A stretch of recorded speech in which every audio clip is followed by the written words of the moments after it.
안녕하세요. 영어 명언과 철학적 사색 10번째 시간입니다. 10번째 다루어야 할 제목은 Language is a part of our organism and no less complicated than it. 이렇게 되어 있어요. 루드비히 비트겐슈타인 내 말입니다. 굉장히 훌륭한 천재 철학자이죠. 철학자들 가운데서 다시금 천재로 칭송되는 대단한 철학자입니다. 버트란드 러셀 그분의 제자였죠. Language is a part of organism. 언어는 우리 유기체, 우리라고 하는 유기체, 즉 인간 말하는 겁니다. 인간, 생명을 가진 존재, 유기체의 일부이다. 즉 언어는 살아있다. 인간이 쓰는 언어이기 때문에 인간이 언어를 쓰기 때문에 언어도 살아있다는 겁니다. 그래서 유기체의 한 부분이다. 마치 심장처럼 폐처럼 입처럼 유기체의 일부분이다. 그런데 그 언어는 no less complicated than it. 이때 이때는 유기체 말하는 겁니다. 유기체보다도 결코 덜 복잡하지가 않다. 유기체 못지않게 복잡하다. 자, 이 말씀 굉장히 어려운 얘기예요. 언어는 유기체나 다름없고 유기체 못지않게 복잡하다는 겁니다. 자, 인간을 보면요. 우리 간단히 저 사람 죄송합니다. 키가 얼마다, 몸무게가 얼마다, 눈, 코, 귀, 입이 어떻다 이렇게 그 다음에 뭐 어떠한 직업이 어떻다 이렇게 간단히 말합니다.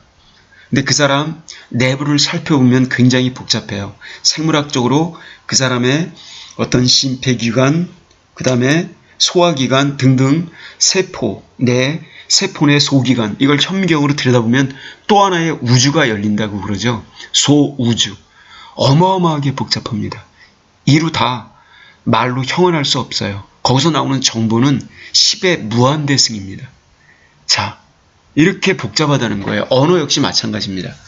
그런데 그 언어를 갖다가 우리가 함부로 사용하고 난도질하고 그래서야 되겠는가. 언어가 무엇인지 다시 한번 생각해보는 시간을 갖고자 하는 것입니다. 언어와 유기체의 상관관계. 언어는 유기체의 일부, 유기체 못지않게 복잡하다라는 것입니다. 자, 이렇게 알파벳이 있는데 이게 무한한 결합을 통해서 무한한 단어들을 만들어내고 무한한 생각들을 이어갑니다. 비트겐슈타인이 한 말, 독일 말이 있는데 영어로 이렇게 옮겼습니다. Philosophy, 철학이란 a battle, 싸움, 전투이다. Against the bewitchment of our intelligence by means of our language. 철학이란 투쟁이다. bewitchment our intelligence. 우리의 지적 능력, 우리의 인식 능력이 미혹에 빠지는 것에 대하여 저항하면서 싸우는 일, 그게 철학이라는 겁니다. 도구는 언어. 언어라고 하는 것을 수단으로 해서 우리의 지적 능력, 우리의 인식 능력, 우리의 오성 능력, 우리의 지성 능력이 bewitchment, 마법에 걸린 듯 어떤 미신의 미혹, 오류, 환상, 망상 이런 거에 빠지지 않도록 싸우는 일, 그게 철학이라는 겁니다. 철학이란 언어를 수단으로 해서 인식의 미혹을 차단하는 일종의 전투행위, 그게 철학이라는 겁니다. 철학. 이렇게 철학을 정의할 때 이 철학은 일종의 어떤 논리, 분석 철학 이런 개념에 가깝죠. 그래서 이렇게도 생각해 볼 수가 있습니다. To convince someone of the truth, it is not enough to state it, but whether one must find the path from error to truth. 어떤 누군가에게 the truth, 진실을 설득하고자 한다면 not enough, 불충분하다. to state it, 그저 그 진실을 갖다가 진술하는 것, 말하는 것만으로는 불충분하다. 오히려 그렇다기보다는 one must find the path from error to truth. 바로 그 진실을 입증하고자 하는 자는 the path, 그 길을 알려줘야만 한다. from error, 오류로부터 진실에 이르는 길. 자, 여기서 one이 약간 중의적으로 쓰였어요. 중의적으로. 즉 어느 누군가에게 설득하고자 한다면 그렇기 때문에 이 설득하는 사람으로 제가 이해를 할게요. 그 설득하려는 자는 어떤 하나의 진실, 진리를 누군가에게 설득하려는 자는 무조건 그 진실을 설파하고 무조건 따라라고 할 게 아니라 그 길을 알려줘야 된다는 겁니다. 진실에 이르는 길.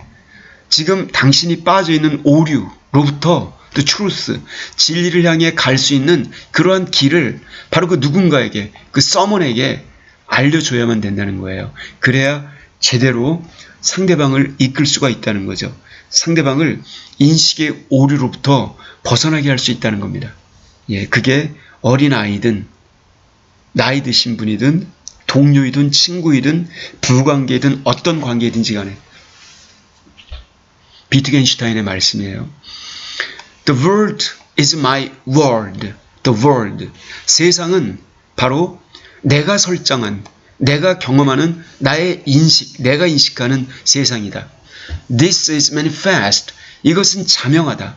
다음과 같은 사실에서 The limits of language. 언어의 한계.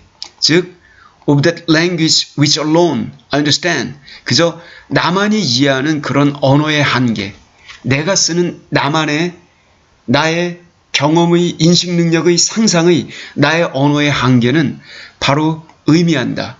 내가 사는 내 세계, 나에게 펼쳐지는 내 세계의 한계를. 비트겐슈타인이 남긴 정말 세계적인 명언입니다. 즉 다시 말씀드리면 인간에게 세계란 뭐 안드로메다 성운이 어떻고 은하가 어떻고 그런 게 아니라 천문학적 세계가 아니라 인간에게 세계란 내 삶이 펼쳐지는 세계를 말하는 것입니다. 나의 학문의 세계, 직장의 세계, 친구의 세계, 어떤 친인척의 세계, 벗들의 세계, 나로 인해 맺어지는 인간 그 관계의 세계, 공간의 세계, 시공간의 세계, 그게 바로 나에게 있어서 세계라는 거죠. 언어는 그와 같은 인간의 삶이 펼쳐지는 바로 존재의 집, 언어는 존재의 집입니다. 우리는 이렇게 의식주에서 말하는 그 주거 공간, 하우스, 이거 말고 인간의 생각, 인간이 진짜 머무는 공간은 어떻게 보면 언어로 이루어져 있다라고 해도 전혀 과언이 아닌 거죠. 그래서 내가 쓰는 내 언어의 한계, 내 어휘력의 한계, 내 말의 한계, 언어를 통한 내 사유의 한계, 이것은 바로 내 사고력의 한계이며 이것은 곧 내 세계의 한계, 내가 살아가는 내 삶의 세계의 한계라는 것입니다. 그럼 여러분의 세계를 확장시키고 싶으신가요? 심화시키고 싶으신가요? 그럼 여러분의 언어의 지평을 넓히세요. 언어의 지평을 심화시키세요. 그러시면 되는 겁니다. 언어를 조탁하세요. 시인들이 아름다운 말을 갈고 닦듯이 그럼 여러분의 세계가 더 넓어지는 겁니다. 여러분이 가지고 있는 언어로 좀 더 정갈하고 멋지다고 생각하는 문장을 만들어 보시고 그러한 사유를 전개해 보세요. 그럼 그만큼 여러분의 삶이 빛이 날 겁니다. 꼭 문장이 아니어도 좋아요. 그게 음악이든 건축이든 아니면 어떤 행위이든 무용이든 좋습니다. 인간의 사유는 시간과 공간의 경험 세계 속에서 언어를 통해서 생성, 연장된다. 미신 종교도 언어로 사유가 연장되는 것입니다. 그들이 말하는 뭐 방언이라고 하는 것, 신내림이라고 하는 것, 그것도 다 언어로 연장이 되는 것입니다. 언어는 인간의 사고, 사유, 사색의 토대이며 이때 인간의 이 사고는 추상적 또는 구체적인 개념이거나 판단이거나 추리 따위의 인식작용인 것입니다. 우리가 쓰는 단어는 언어의 메커니즘을 타고 흐르는 하나의 원소일 뿐인 거죠. 그 단어가 어떤 단어와 결합하느냐, 어떤 관계를 갖느냐에 따라서 다른 생각의 파편을 만들어내는 것이죠. 역시 비트겐슈타인의 마지막 말씀을 끝으로 마치겠습니다. Ambition is the death of thought. 야망이란 생각의 죽음이다. 자, 얼핏 보면 이해가 잘 안 가죠?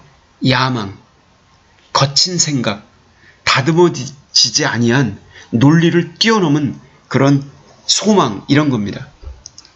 내가 태양을 따오겠다.